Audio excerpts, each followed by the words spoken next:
सबका एक ही नारा है कि इमरान खान से जान छुड़ाई जाए। इमरान खान तुम करप्ट हो, तुमने टी बॉय के नाम से पैसे मंगवाए। वजीर आजम की कुर्सी पर बैठा शख्स झूठा, निकम्मा और माफियाज का सरगना है। हमजा शहबाज फिर हुकूमत पर बरस पड़े। लाहौर की स्पेशल कोर्ट में पेशी पर मीडिया से गुफ्तगू में कहा, इमरान खान को पार्लियामान से बाहर करेंगे, जल्द आवाम को खुशखबरी देंगे।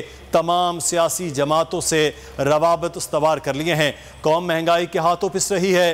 कोई बेहिस शख्स की पेट्रोल की कीमत में 12 रुपए इजाफा कर सकता है।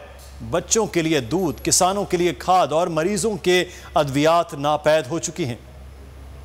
उनकी बदकिस्मती है कि आज एक ऐसा शख्स वजारत उसमें बैठा हुआ जो झूठा है, निकम्मा है, नाअहल है और माफियाज का सरगना है। कौम महंगाई में पिस चुकी है।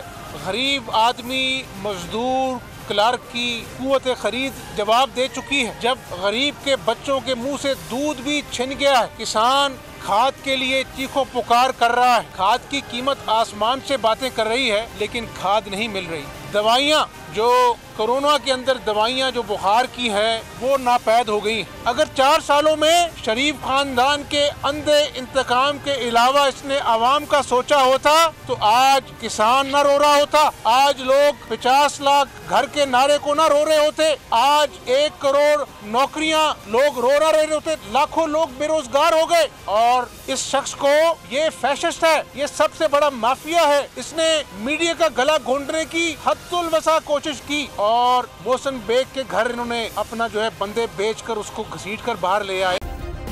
सब्सक्राइब करें और बेल दबाएं ताकि कोई खबर रह न जाए।